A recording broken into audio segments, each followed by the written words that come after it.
fais du mime. I'm back, bitches. New angle, new light. Je sais pas, c'est-tu mieux? Mettez-le dans les commentaires. Est-ce que j'ai imaginé ça? Ouh, c'est-tu mieux? C'est mieux. Je pense qu'on l'a. Ok, on va dire qu'on l'a. J'espère que sur la table de montage, ça va être crisp de même. Si c'est ça, on est en business! Hey. Yeah, let's see how you do under pressure. Moi, je trouve ça très difficile d'être un être humain.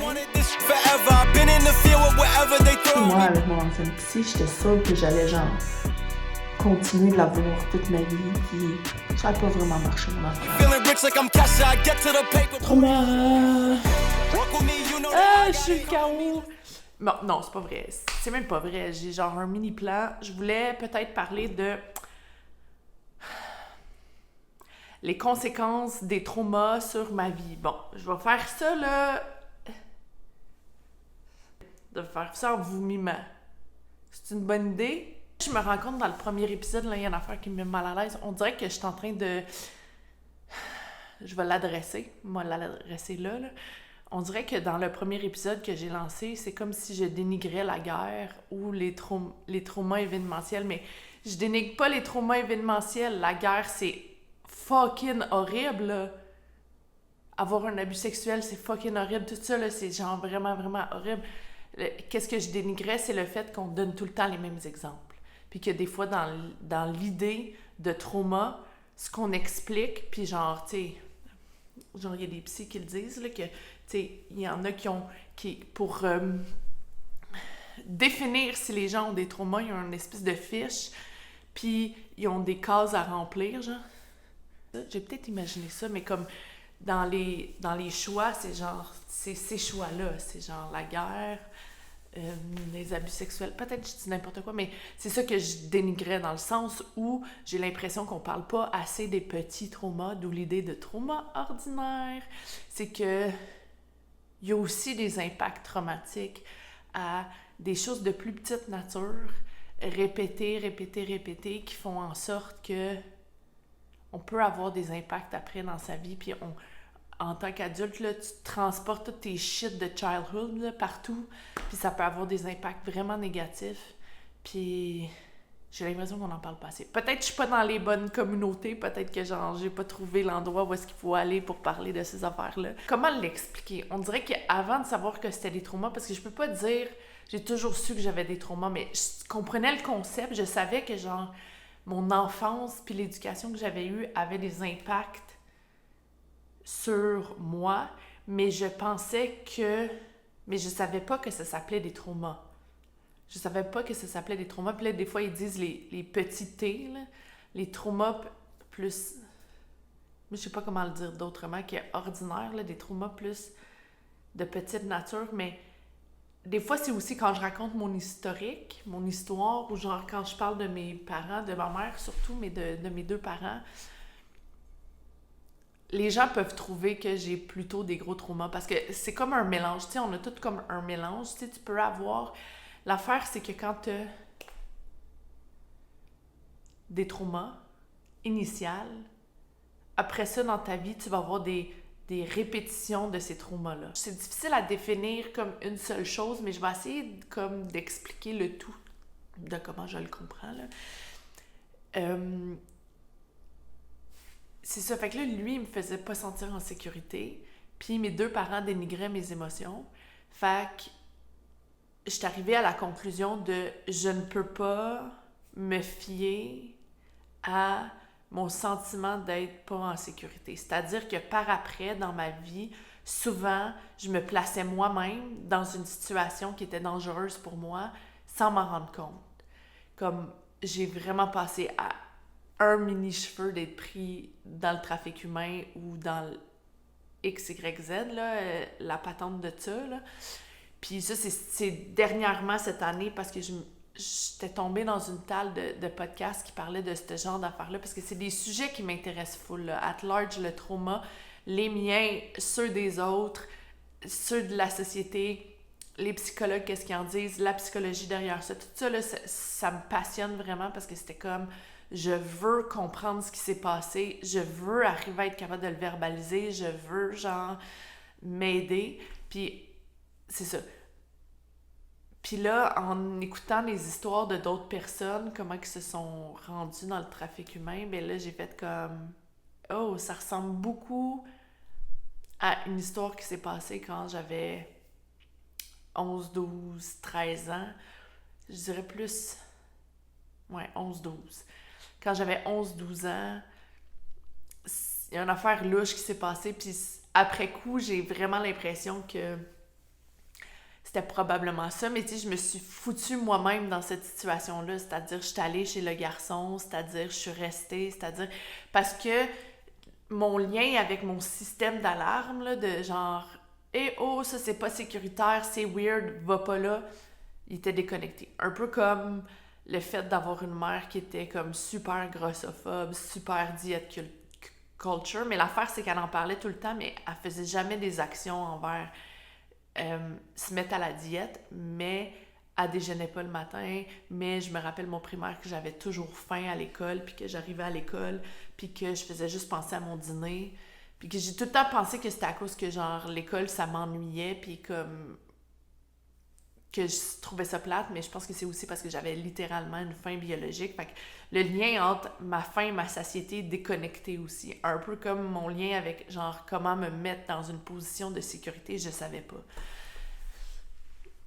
Ou je savais pas comment m'enlever, ou je savais pas comment écouter mes signaux d'alarme internes parce que le fait que mes parents eux-mêmes me mettaient dans des situations dangereuses, ça faisait en sorte que j'étais comme, ben, je l'aime mon parent, j'ai pas le choix de faire confiance que c'est lui qui va m'apporter la sécurité parce que c'est comme ça que ça marche, la parentalité. Ton parent est supposé te mettre dans une position de sécurité. C'est lui qui est supposé te mettre en sécurité. Puis, fait que là, je vais croire que je suis en sécurité, mais dans le fond, ce que je ressens à l'intérieur de moi, c'est pas ça. Fait que je vais arrêter de croire qu'est-ce qu'il y a à l'intérieur de moi. Plus annexé au fait qu'il invalidait tout le temps mes émotions. Dès que j'avais une émotion, c'était genre, ben non, tu fais des crises pour rien, mais non, gna gna gna, tu chignes pour rien, blablabla. Bla, bla. Puis après ça, adolescente, quand je verbalisais, genre, quand tu fais ça, j'aime pas ça. T'as comment, t'es tellement dramatique, ah, tu fais ta professeure, ah si, ah ça, c'était tout le temps dénigrant, c'était tout le temps invalidant. Donc ça a eu une conséquence là-dessus. Puis c'est comme ça que ce que je comprends des traumas, c'est qu'il y a un impact initial, mais qu'après ça, il y a genre une forme de répétition. Il y a genre une forme... Ce qui fait le trauma complexe, c'est la répétition de mini-traumas qui est formée... C'est ça. Fait que là, ça devient comme une espèce de voie lactée, là, de toutes sortes de petits traumas qui se sont répétés. Puis une autre des très grosses conséquences de ça, c'est le lien par rapport à mon identité, c'est que ça fissure ton identité parce que, par exemple, je pouvais pas me dire mes parents me placent dans une position non sécuritaire. Fait que ce que j'apprenais de ça, ce que je me disais, la narration que je me disais, c'est je mérite pas d'être aimée parce que ça doit être moi le problème. Si c'est pas eux le problème, ça doit être moi le problème. Le problème, ça doit être que je mérite pas d'être aimée. Fait que là, j'ai apporté ça dans le restant de ma vie. Puis là, toutes les lignes de thématiques de trauma avaient des phrases comme ça que j'avais comme compris sur moi. Fait qu'au lieu d'être comme j'ai de la valeur ou je suis quelqu'un qui est capable de s'exprimer ou genre tout ça, c'était tout écrasé par je mérite pas d'être aimée. Et là, après ça, essaye d'aller dans la vie puis de faire des affaires quand ton inconscient est convaincu que tu mérites pas d'être aimé. Dans mon cas, c'était... Tout tournait un petit peu alentour de « je mérite pas d'être aimé, j'ai pas de valeur, je suis dégueulasse, je suis un échec ». C'est la plupart de mes traumas me portaient à croire ça sur ma propre personne, puis ça devenait le fondement de mon identité. Fait que si j'ai pas de valeur, la façon que je rentrais en relation avec les gens, c'est genre « je vais te sauver ». Moi, j'ai pas de valeur dans la relation, j'ai pas de valeur en tant que personne, fait qu'il faut que j'apporte quelque chose dans la relation, sinon les gens, ils vont jamais rester avec moi puis ils vont jamais vouloir être mon ami, fait qu'il faut que je leur apporte quelque chose, fait que je vais leur apporter quelque chose en les sauvant. Moi, c'est comme ça que ça s'est construit. Fait que là, par rapport à mes relations, c'était ça, je me plaçais dans une position de sauveur. Puis j'allais rechercher des gens qui voulaient pas du tout être sauvés, puis qui voulaient comme pas du tout rien savoir de ça, de s'aider. Puis là, ça perpétrait une espèce de trauma continuel où est-ce que je me faisais violence puis je me mettais en échec. Parce que là, ça confirmait le fait que j'ai pas de valeur. Puis ça confirmait le fait que j'étais un échec parce que j'y arrivais jamais. J'arrivais jamais à sauver les gens qui veulent pas être sauvés parce que c'est impossible de faire ça. Mais au lieu de comprendre de la vie que c'est impossible de sauver des gens, puis même l'affaire là, avec les traumas, c'est que genre, même si je le savais que je faisais ça, que j'en devenais consciente, puis que j'étais comme, je pense que je fais ça, puis je le sais que ça fait pas de sens, j'étais comme pas capable de sortir du pattern.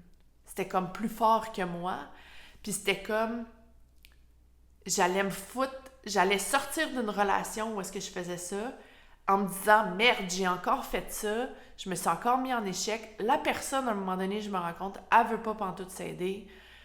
Genre, puis de toute façon, je suis qui, moi, pour l'aider? Les gens, ils s'aident de la façon qu'ils s'aident. Je suis pas le maître de l'univers qui connaît tout sur la façon d'aider les gens. J'ai aucune connaissance là-dedans. Comme, tout ça, c'était wrong, OK, de ma part. Fait que là, je vais me retirer de cette relation-là. Je me retirais de la relation. Souvent, c'était des relations amicales. Puis là, j'allais aller dans une autre relation amicale. J'allais découvrir des nouvelles personnes parce que l'instabilité de mon enfance, je l'ai apportée dans mon âge adulte. Alors, je déménageais souvent, je changeais souvent de job, tout ça. En pensant que c'est pas ça que je faisais parce que j'étais comme, mais non, je reste en même job 3-4 ans. Fait que, tu sais, c'est sûr que je suis quand même stable comme personne. Mais non, je l'étais pas. Fait que c'est que ça joue aussi avec tes perceptions. C'est comme si tu as un paquet de lunettes qui te font voir les situations d'une façon détournée puis d'une façon disturbed. Non. Comme pas de la bonne façon. Fait que là, j'allais rentrer en relation avec une nouvelle personne. J'étais comme, ça, c'est une relation complètement différente que l'autre d'avant. Là, je fais plus mon pattern, pour me rendre compte, 1, 2, 3 ans plus tard, je me suis foutue dans le même genre de situation pareille, en sachant que je quittais cette relation-là parce que je me rendais compte que je faisais ça. Puis là, oups, j'allais dans une autre relation, je fais la même affaire. Puis là, j'étais comme, OK, mais c'est moi le problème. Fait que là, ça revenait tout le temps à « c'est moi le problème ». Puis là, « c'est moi le problème », c'est genre un trauma par-dessus tous les traumas, là. C'est-à-dire que mes parents m'ont toujours fait sentir que j'étais le problème. C'est qu'ils voulaient que je sois la solution à leur bonheur. C'est-à-dire qu'ils voulaient que je leur apporte du bonheur. C'était ça. Tu sais, je suis née avec ce mandat-là, là. Puis j'y arrivais pas parce que personne d'autre peut être comme le porteur de ton bonheur. Fait que là, je devenais la source de tout leur malheur. J'étais toujours la raison pourquoi ils avaient échoué. J'étais toujours la raison pourquoi les choses marchaient pas pour eux. J'étais la raison pourquoi il y avait pas des belles vies. J'étais la raison... Pour ma mère, c'était la raison pourquoi elle avait pas de chum. La raison pourquoi... elle était pas bien, c'est qu'elle était trop fatiguée parce qu'il fallait qu'elle s'occupe de moi. Tout ça. J'étais la raison, la source de tout leur malheur. Donc, ça revenait, c'est moi le problème. Puis là, ça, c'est moi le problème. C'était genre comme l'espèce de nom de ma biographie, là, de ma vie, que j'étais comme, mais c'est toujours moi le problème. Dans tout ce qui arrive, c'est moi le problème. Puis là, l'affaire, c'est que je commence à comprendre le lien entre les affaires en faisant le nettoyage de mes parties émotionnelles, parce que mes parties émotionnelles, de façon symbolique, représentent ça. De façon symbolique, avec des symboles que mon cerveau a utilisés pour me faire comprendre des choses. C'est fucké, là, je le sais, mais c'est vraiment intéressant. Moi, ça m'intéresse, peut-être que ça vous intéresse pas. Mais si ça vous intéresse, là, bienvenue, je vais... Bienvenue, welcome, je vais essayer... Non, je vais pas essayer, je vais en parler. Je vais en parler, fait que si ça vous intéresse, vraiment cool. Allô, bienvenue. C'est ça, fait que c'est faire la thérapie avec le EMDR, la table dissociative, c'est que ces parties émotionnelles-là sont devenues une représentation symbolique de toutes ces lignes de thématiques-là. Chaque partie émotionnelle a sa thématique. Chaque partie émotionnelle a son son lot de souvenirs de nature traumatique qui portent des greffons émotionnels qui se réactivaient tout le temps dans ma vie. Fait qu'être réactivé, là, ça fait que tu ne peux pas agir de façon rationnelle parce que plus t'es réactivé, plus t'es... Une réactivation, c'est comme une impulsion, là. Fait que tu peux bien essayer avec ta tête de comprendre les choses puis de comprendre tes patterns, puis... mais c'est juste que, genre, j'arrivais tout le temps à la conclusion que je suis le problème parce que même si je comprends mes patterns, j'arrive pas à les déjouer. Il y a comme des affaires que c'est comme plus fort que moi. Enter in the chat, c'est à cause du trauma. C'est que le trauma va être trop fort, puis c'est comme des espèces de vagues, que c'est comme, même si tu essaies de faire un beau petit château de sable sur le coin de la mer, un moment donné, la marée, elle va venir tout amener ça là, avec elle, là, parce que c'est plus fort que tout. Dans mon cas. Après, les autres gens, je sais pas, peut-être si tu as des traumas, mais vraiment de plus petite nature, ça a moins cet impact-là. Ça, je pourrais pas dire. C'est ça, c'est que je suis au début de cet apprentissage-là, donc j'ai pas toutes les réponses, puis j'ai pas tout compris encore, mais il y a des affaires, je peux vous parler de où est-ce que j'en suis par rapport à ma compréhension. Toutes les formes d'addiction que j'avais, le magasinage.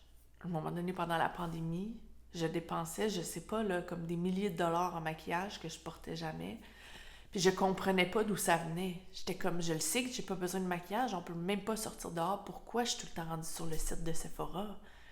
Je comprenais pas, puis je m'achète des palettes d'ombre à paupières, toutes sortes de couleurs, que c'est sûr que je vais jamais porter, à 80 $ l'achat. J'étais comme, c'est quoi ça? Ça sort de où? C'est fucké. Comment ça se fait que je suis fucké de même? Fait que là, c'est toutes ces affaires-là que je faisais, que j'étais comme, c'est pas logique. Puis ça va pas en lien avec comme le reste de ma personnalité. C'est comme, genre, comment ça se fait que je me coiffe pas, là, puis là, je me maquille pas vraiment habituellement dans ma vie de tous les jours. Puis je suis tout le temps rendue sur le site de Sephora, ça fait pas de sens. Fait que là, toutes ces affaires-là, il y avait le magasinage, il y avait écouter des vidéos, binge-watcher de la télé, là, ça m'a accompagné toute ma vie, là. Ça, c'est genre... Mon ultime drogue, là, c'est ça. C'est m'installer devant la télé. Puis après ça, c'est devenu YouTube. À un moment donné, ça a pris un tournant de genre... Là, c'était comme la télé, puis après ça, c'était genre Netflix, puis après ça, c'était genre YouTube. Après ça, c'était genre, ah non, finalement, je me suis décollée de ça, mais là, ça a été genre Enter in the chat, les podcasts, parce que c'est comme les podcasts, c'est encore mieux comme drogue parce qu'il y a moins de conséquences. Puis les podcasts, c'est que je peux faire des affaires. Je peux faire du lavage, je peux cuisiner en écoutant un podcast, je peux faire toutes sortes d'affaires en écoutant des podcasts. C'est tout le temps disponible. Puis je suis très auditive dans la vie. Fait que là, les podcasts, là, c'est comme une drogue là, sur mesure pour moi. Là, j'apprends des choses utiles, j'apprends des choses. Puis là, je peux aller dans des spirales sans fin de true crime qui, après ça, me traumatise encore plus parce que là, j'entends des histoires. Puis là, maintenant, à chaque fois que je donne le bain à ma fille, je pense à toutes les histoires d'abus sexuels que j'ai entendues sur les enfants, de pédophilie, de ça. Parce que, genre, à un moment donné, ça a des impacts, là. C'est pas sans impact, les addictions. Ça a toujours une conséquence, genre. Puis, fait que là, il y a le magasinage, il y a ça.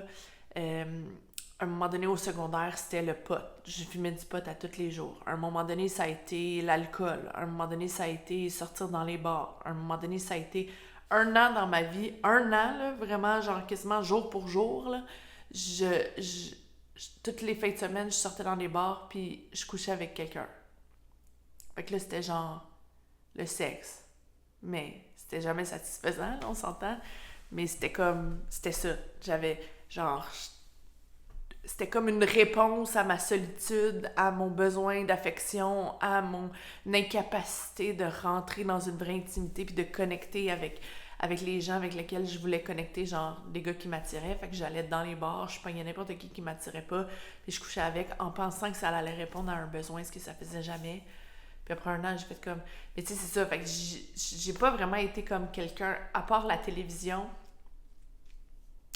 Puis le magasinage de linge, il n'y a pas vraiment eu d'addiction qui ont Ah non, c'est pas vrai, il y en a un autre. Il n'y a pas vraiment eu d'addictions qui ont...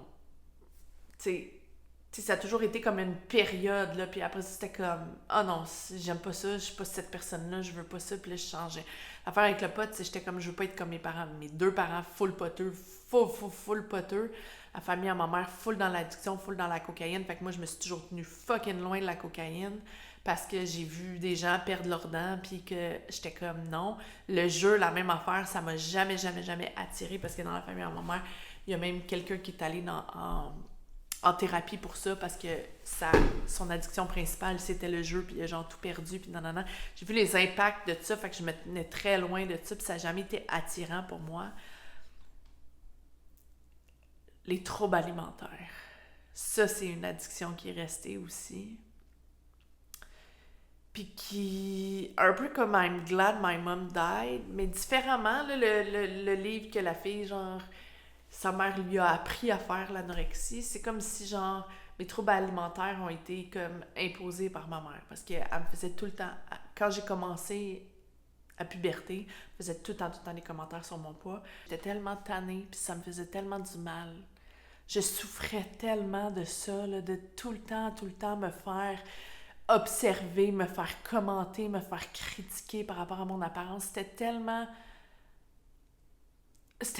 souffrant qu'à un moment donné, je me suis dit, je vais devenir tellement maigre que je vais passer proche de la mort. C'était ça mon plan, là. C'était mon plan littéral. Trigger warning, j'aurais dû le dire avant. C'était ça mon plan, parce que je me disais, puis elle va avoir tellement peur de me perdre qu'elle va arrêter. Fait que là, je me suis mis à pas manger, à me faire vomir. J'ai perdu du poids, mais c'était jamais comme assez pour elle. Puis à un moment donné, elle m'a même pognée à me faire vomir. Puis là, elle m'a amenée au CLSC. Puis là, j'ai vu une travailleuse sociale. Puis là, ma mère, elle me disait, tu diras à la travailleuse sociale que ton problème dans la vie, tu fais ça parce que ton père, il t'a jamais aimé.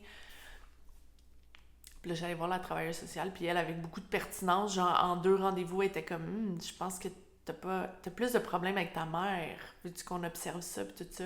Puis là, on a comme commencé à travailler là-dessus.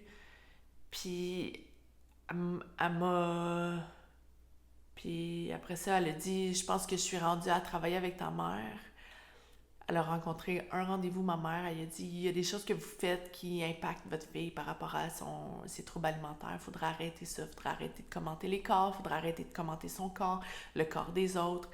Puis à partir de ce moment-là, ma mère a arrêté de prendre des rendez-vous avec la travailleuse sociale parce que j'étais jeune, là, j'avais genre 12 ans, fait que c'était elle qui prenait mes rendez-vous. Là, parce qu'elle faisait tout à ma place, ma mère, en me criant après, t'es pas capable de faire les choses, t'es pas capable de faire les choses. Puis là, elle me poussait, puis là, genre, elle faisait tout le temps elle-même. Après ça, en me disant, genre, t'es pas capable de faire les choses. Fait que ça aussi, c'était un autre impact traumatique où est-ce que j'ai appris, j'étais comme, OK, moi, je suis pas capable de rien faire. Fait que, genre... Après ça, dans ma vie, dès que j'avais un sentiment d'anxiété qui se levait par rapport à quelque chose de nouveau, parce que, tu sais, quand tu fais quelque chose de nouveau, là, c'est tout le temps un peu anxiogène, là.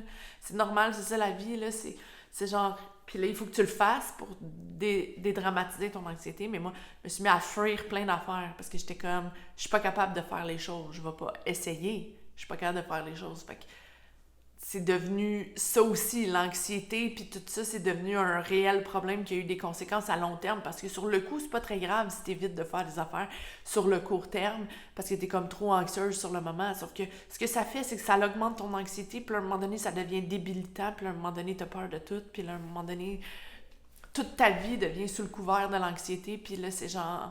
Je suis pas capable de rien faire, je suis pas capable d'avancer, je veux faire des choses, mais les nouvelles affaires que je suis supposée d'apprendre pour développer des compétences, ça me fait trop peur. Fait que là, c'est ça. Fait que là, ça, c'était une autre affaire. Fait que là, on est allé voir la travailleuse sociale. OK! Fait que c'est ça. J'étais allée voir la travailleuse sociale, puis là, j'ai arrêté de la voir. Puis là, il a fallu que, je prenne la décision avec moi-même que j'étais comme... Ça n'a pas marché. Je pensais que ma mère, elle allait s'inquiéter. Elle me fait plus voir de travailleuse sociale, elle me fait plus rien. Elle a l'air de dire... Parce que là, ils ont pris des prises de sang au CLSC et tout, puis là, j'étais genre... Tu sais, ça faisait peut-être pas assez longtemps que je faisais ça pour qu'il y ait des impacts sur ma santé, genre, mettons. Fait que là, elle était comme, ben, il n'y a pas d'impact sur ta santé, fait que tu fais pas vraiment ça. Puis là, j'étais comme, si elle a continué à me faire des commentaires, elle continue à monitorer, genre, de quoi j'ai l'air et tout, puis là, elle sait que je fais ça. Oui, es-tu beau, mon chien? Ah, t'es beau! Oui, tout est beau. Elle sait que je fais ça. Ben là, ça n'a pas marché ce que j'ai fait, t'sais. Ça n'a pas de poids. Puis là, j'étais comme, là, je vais vraiment détruire ma santé. Je vais vraiment avoir des impacts sur ma santé toute ma vie. Je vais vraiment... OK, descends.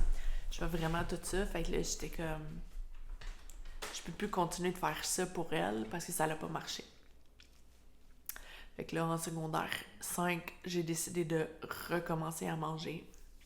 Puis là, au début, je mangeais une barre granola Nature Valley par jour. Puis là, j'étais comme fière de moi. J'étais comme, OK, je suis sur la bonne voie. Tu sais, je recommence. Sauf que l'affaire, c'est que mon discours intérieur, que les troubles alimentaires ont comme... Le discours intérieur des troubles alimentaires, je sais pas comment l'exprimer autrement, est resté, mais comme mes symptômes, je pensais qu'ils étaient guéris, mais c'est qu'après ça, dans ma vie, quand je ressentais de la honte, j'allais toujours chercher à perdre du poids. Dès que j'avais une façon de... Puis en plus, je veux faire le métier de comédienne, j'ai étudié là-dedans, je fais aussi de l'humour, je suis sur scène, nanana, fait que toujours une façon de genre être vue. Puis là, mettons, je faisais des cours de jeu devant la caméra, puis là, je me voyais devant la caméra, j'étais comme « Oh mon Dieu, ça n'a pas d'allure, comment j'ai honte. » Puis là, j'allais chercher à perdre du poids, puis là, au final, après ça, je revenais au poids initial, parce qu'à un moment donné, c'était, tu sais, j'allais dans full restriction, puis là, à un moment donné, c'était ben trop, puis là, j'étais pas capable de maintenir ça, fait que là, j'arrêtais d'utiliser cet outil-là, puis là, je revenais au poids initial, puis là, j'étais genre super déprimée, puis là, c'était comme le yo-yo, genre, puis là, ça m'a suivi dans ma vie jusqu'à maintenant. Dans la pandémie, j'ai découvert que j'avais des troubles de glande thyroïde. En tout cas, ça, c'est tout un historique, c'est ça. Ça a été comme je l'ai fait initialement à cause d'elle, à cause des commentaires qu'elle me faisait, puis finalement, c'est devenu très, très loin dans mon cerveau, puis ça a pris le dessus puis c'est devenu un espèce de discours intérieur, vraiment, vraiment négatif, vraiment toxique, vraiment grossophobe, vraiment dont j'ai extrêmement honte. Puis c'était genre l'espèce de... Je sais pas comment expliquer, mais c'était comme l'expression de ma honte, toujours, mon poids. Puis des années plus tard, quand j'ai montré des photos de moi, où est-ce que j'étais comme à mon plus maigre, où est-ce que je suis genre cernée jusque-là, je suis verte, je suis vraiment petite comparée à ma shape, là. Je veux dire, je mesure quand même 5 et 10, là. Fait que tu sais, j'ai jamais été petite, j'ai même pas la capacité d'être comme ça, là. Puis là, je montrais ça, puis là, elle me dit « Ah, t'as jamais eu de trouble alimentaire, de quoi tu parles? T'as full de bourrelets sur cette photo-là. » Des bourrelets inexistants, là, on s'entend. Et après ça, le discours, ça a toujours été... mais de toute façon, tu as toujours eu un problème avec ton poids. Moi, j'avais un problème avec mon poids. Moi, j'avais un problème avec elle qui me faisait des commentaires sur mon poids, mais j'avais un problème avec mon poids. Ça me fait sauter une switch, là. Ça, c'est genre... La plus grande souffrance que je porte à l'intérieur de moi, c'est ça. Cette ligne, puis je ne sais pas c'est quelle partie émotionnelle qui contient cette ligne de trauma-là. Je soupçonne, mon hypothèse de travail, c'est Cookie Monster. J'ai vraiment hâte de la nettoyer. Mais il y avait un espèce de rapport très toxique de genre, je devais être sa source de fierté. Mais en même temps, puis là, ça, c'était mes deux parents. Je devais être leur source de fierté, mais il fallait pas que je les dépasse. Fait que si j'avais un certain succès, un certain résultat dans quelque chose, une certaine affaire positive qui les faisait, eux, sentir petits dans leurs souliers, ils allaient me saboter. Puis là, après ça, c'est devenu quelque chose que j'ai porté. Ça, c'est une des conséquences du trauma. C'est quelque chose que j'ai porté dans ma vie, c'est-à-dire dès que j'avais un mini-succès, tu sais, par exemple, mes auditions dans les écoles de théâtre, souvent, parce que je les ai faites pendant 6 ans, là, j'étais pris en 2e audition.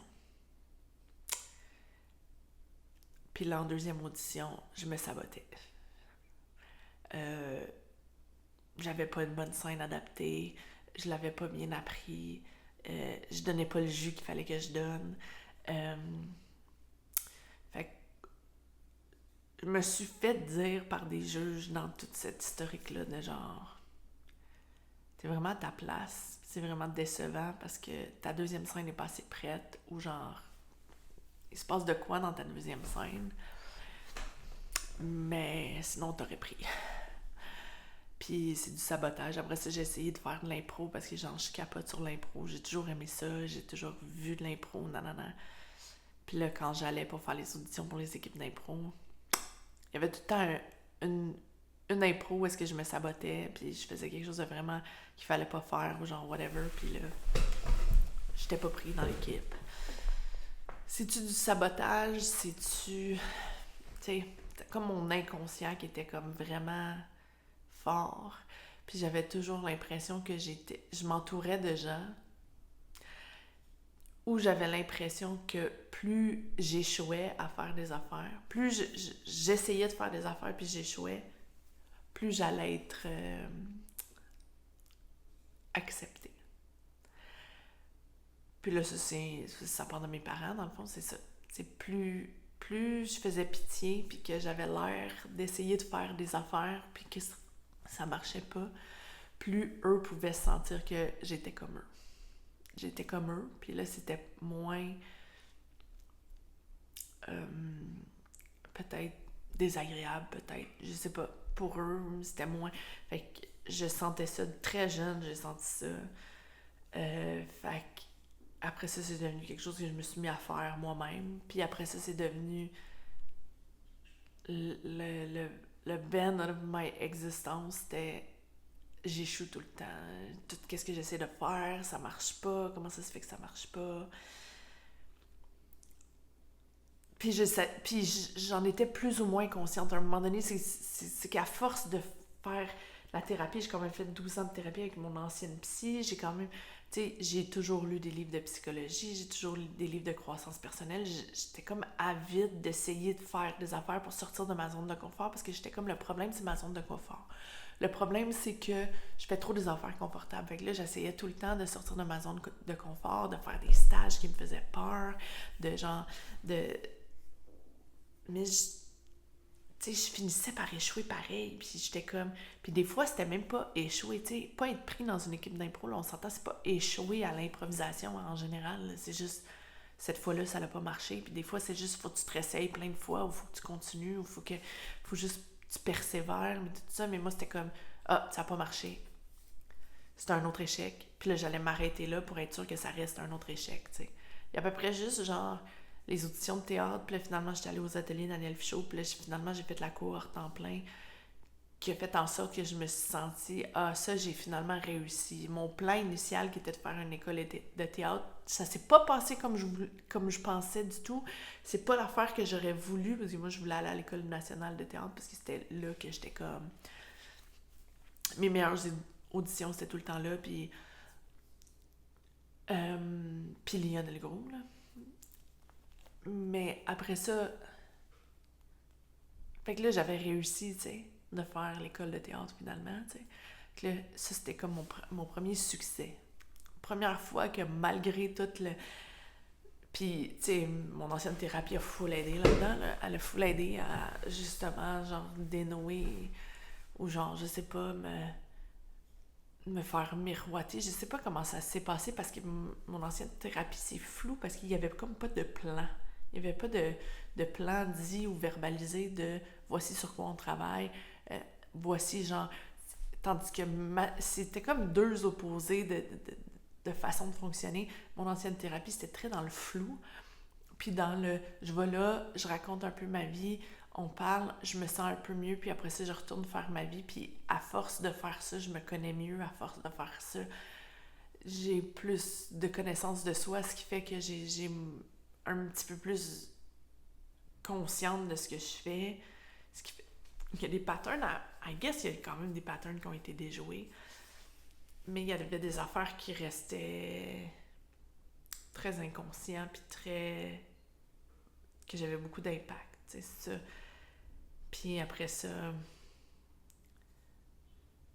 Fait qu'il y a eu des moments charnières de ma vie, genre quand j'étais allée en appartement, puis après ça, le moment charnière, c'était quand j'ai eu fini les ateliers Daniel Pichot, la cohorte, où est-ce que c'était comme, j'ai fait mon école de théâtre, puis après ça, je dirais rencontrer mon chum.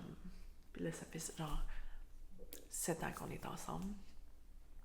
Bon, après ça, il y a eu tomber enceinte. Puis là, on a une petite fille de 2 ans et demi. Mais... Puis tu sais, des fois, j'ai des amis qui sont amis avec moi depuis avant tout ça, avant les écoles de théâtre, avant nanana. Dont une amie que j'ai vue la fin de semaine passée qui était comme... Hey, c'est drôle, hein? Tu sais, on était assis au parc, puis on jouait avec ma fille, puis tout ça, puis on était 3 amis qu'on se connaît depuis ce temps-là, genre. Puis elle était comme, est-ce que vous auriez pensé qu'on serait là, genre, quand on s'est rencontrés, pensez-vous, est-ce que vous auriez pensé que le moment où on s'est rencontrés, on s'imaginerait qu'on serait rendu là aujourd'hui, genre? Je sais pas si c'est clair, là. Puis ils m'ont regardé les deux, puis ils étaient comme, ben toi, on savait que c'est ça que tu voulais. Avoir un job, me sentir aimée, puis avoir une fille, puis avoir plus ou moins une carrière artistique. Elle n'est peut-être pas du tout rendue où est-ce que je voulais, mais c'était quand même ça que je voulais. C'était quand même mon plan. J'ai quand même suivi un peu mon plan. De façon, là, j'ai eu l'impression de me débattre là, avec l'énergie du désespoir toute ma vie. Mais c'est sûr que j'étais en mode survie parce que c'était comme si toutes les actions que je posais dans la vie, c'était vie ou mort. Là. C'était tout le temps genre vie ou mort. C'était tout le temps comme ça passe ou ça casse. C'était tout le temps... Puis ça prenait beaucoup de jus puis beaucoup d'investissement. Puis je suis quand même contente d'être allée voir mon ancienne thérapie puis d'être restée 12 ans avec elle parce que ça m'a tellement stabilisée. Parce que la première étape de la thérapie que je fais en ce moment, c'est savoir est-ce que la personne est assez stable émotionnellement pour commencer à ouvrir les boîtes. Parce que tu débarques pas comme ça chez quelqu'un de traumatisé, puis tu commences à ouvrir les traumas, puis d'être comme, bon, mais on va les nettoyer, c'est le temps. Il faut comme que tu sois genre assez stable, parce que tu vas pas te mettre à branler une maison qui a pas de fondation, puis que tout va s'écrouler, puis il faut comme que... Puis là, mon autre thérapie que j'ai faite avant, en fait, office de comme stabiliser tout ça, là, fait que ça, c'est ça. Puis les conséquences, ben c'est ça. C'est dur à dire, là, parce que j'essaie d'aller dans le large pour ne pas aller trop dans le pointilleux, dans le détail, mais des fois, ça aide de donner des exemples concrets de ma vie. Mais en gros, c'était une façon chronique de me percevoir comme quelqu'un de brisé, comme quelqu'un qui avait un problème qu'il fallait que je solutionne. Le problème, c'était genre moi. C'était genre, je ne suis pas capable de faire des choses. Je ne suis pas capable de réussir. Je ne suis pas capable de pas être dégueulasse. Puis ça, c'était tout animé par ce qu'ils appellent des réactivations traumatiques de greffons émotionnels. C'est-à-dire, j'étais habitée constamment par des vagues émotionnelles très, très fortes. Une espèce de solitude, une toile de fond d'une solitude constante, une honte constante. Je me sentais honteuse. Puis là, je cherchais à trouver, genre, je me sens honteuse de quoi? Puis souvent, c'était genre, c'est parce que j'ai pris du poids. Souvent, c'était genre, c'est parce que j'ai l'air de ça. Souvent, c'était genre, c'est parce que je me suis plantée en audition. C'est parce que j'ai pas réussi à aller dans l'agence que je voulais. C'est parce que j'ai pas réussi à être pris dans l'équipe d'impro que je voulais. C'est parce que, tu sais, fait que tous mes petits échecs étaient comme, ben c'est ça la raison de ma honte, mais c'est juste que ma honte était toujours là, puis était activée par ces petites affaires-là que j'essayais de faire, puis que j'avais l'impression de pas réussir, puis après ça, j'étais comme déçue de revenir à l'espèce de table. Ça fait un sens avec la table dissociative, mais l'espèce de table des gens qui m'entouraient, des gens de la famille à ma mère, des gens de la gang que je m'étais construite, de l'espèce de table de on va s'asseoir, puis là on fait non mais pitié, puis là on est donc des victimes de ce qui nous arrive, puis on essaye mais il n'y a rien qui marche, puis c'est jamais de notre faute, puis là on va se plaindre. Puis tant que je restais à cette table-là, puis ça je pense que mon ancienne psy elle m'a quand même aidé à comprendre à un moment donné que c'était pas... que tant et aussi longtemps que je demandais à des gens qui n'étaient pas prêts à le faire, de répondre à mes besoins, j'allais me mettre en échec. J'allais m'entourer de gens qui n'étaient pas prêts à répondre à mes besoins, puis qu'il y avait des gens qui étaient naturellement plus faits pour être compatibles avec genre les besoins que j'ai de besoin, puis répondre, puis d'être égalitaire dans la relation, puis tout ça. Puis là, c'était comme... Parce que c'était vraiment quelque chose que je strugglais beaucoup. J'étais comme, comment ça se fait que... Admettons, dans mes relations avec les gars, c'est comment ça se fait que j'ai besoin de connexion, j'ai besoin d'un gars qui est stable. C'est ça qui m'attire. Ce qui m'attire, c'est des gens très sécuritaires, très stables, mais j'arrive jamais à être en relation avec ces gens-là. Puis c'était comme... Ouais, c'est parce que t'as peur d'être envahi. Parce que ma mère était tellement envahissante. C'était comme... Puis j'avais peur de devenir dépendante, parce que j'étais tellement dépendante de ma mère. Parce que, c'est ça. Elle m'a élevée dans l'optique de, à chaque fois que j'essayais de faire quelque chose, à chaque fois que j'essayais de sortir, d'apprendre, de développer de l'autonomie, de développer de l'individualité, c'était, elle allait le faire à ma place. C'était, elle allait me retirer, genre, toute forme d'affection ou d'écoute ou d'amour si je essayais d'être ma propre personne. Même très très jeune, au primaire, là, genre 3e année, je voulais m'habiller par moi-même, porter les vêtements que moi je voulais porter, puis je faisais des crises monumentales parce que je voulais commencer à juste choisir mes vêtements, puis c'était genre, elle allait me laisser à la maison si je mettais pas ce qu'elle voulait. Puis c'est une tante qui m'a raconté ça, j'ai aucun souvenir de cet événement-là, mais cette tante-là m'en parle souvent, mais c'est genre,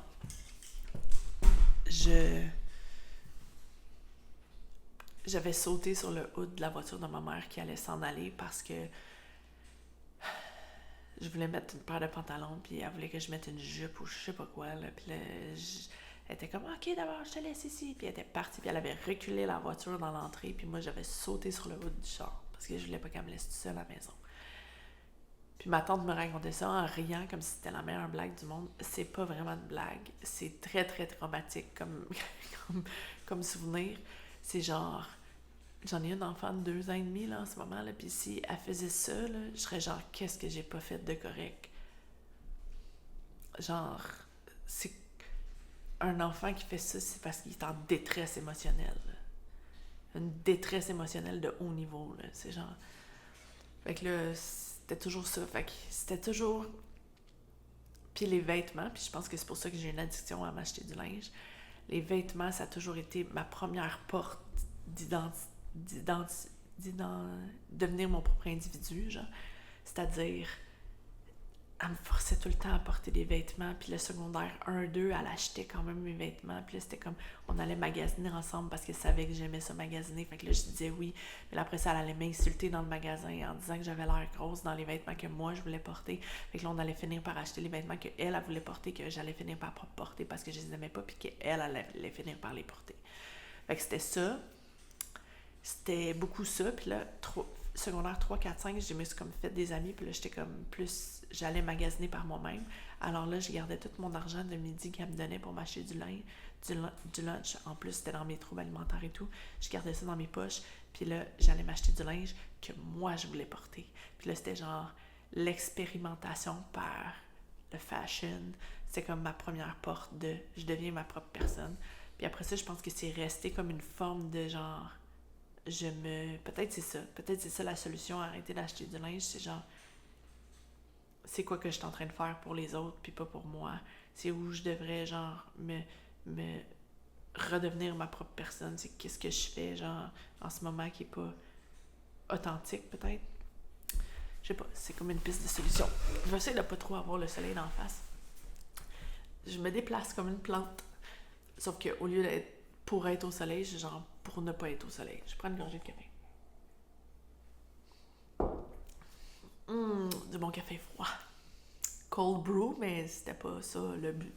C'était du café chaud qui est juste refroidi. Fait que c'est ça. tout ça est très compliqué. C'est la constellation de genre mes traumas, puis les impacts, les conséquences. Les conséquences, beaucoup d'addiction, beaucoup d'incapacité à avoir des relations qui étaient satisfaisantes. Ça a été très long avant de... Puis à un moment donné, à mi-chemin, je pense qu'on est en train de nettoyer Charles le chat. J'ai juste coupé les ponts avec ma gang d'amis. J'ai gardé certaines personnes. Il y a comme eu un nettoyage qui s'est fait. Puis après ça, il y a eu une restructuration structurelle de mon identité quand on nettoyait Catherine avec l'espèce de façon que j'avais d'être sauveuse. Là, ça s'est comme restructuré. Puis là, c'était comme... Parce que la thématique, c'est les responsabilités. Puis là, c'était comme... C'est pas ma responsabilité.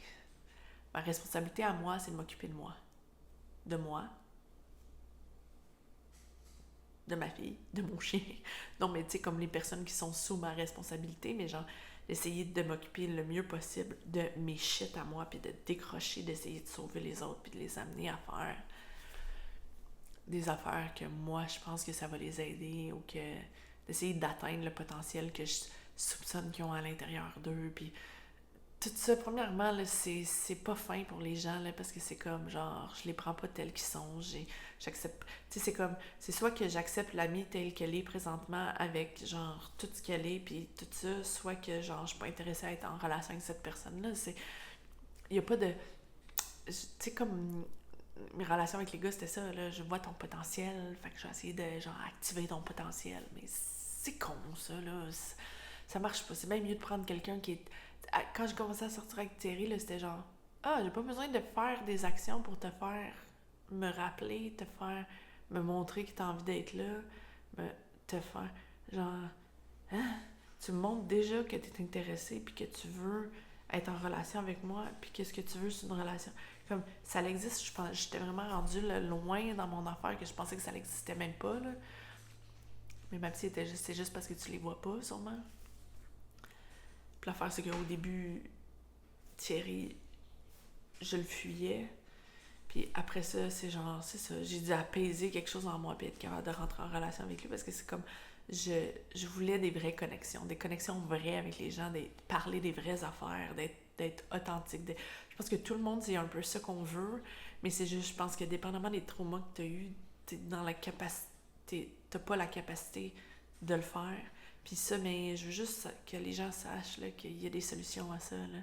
Si c'est ça que tu veux, puis qu'en ce moment, tu sais pas comment l'avoir, il y a des solutions. C'est juste ça que je veux dire. Mais avant je pensais qu'il n'y avait pas de solution. Fait que c'est ça. Je sais pas si c'est clair, mais c'est genre, en gros, là, grosso modo, là, les conséquences de mes traumas. Dites-moi dans les commentaires si cet éclairage-là est mieux, puis si c'est flat en arrière, puis ça vous plaît. Ok, bye!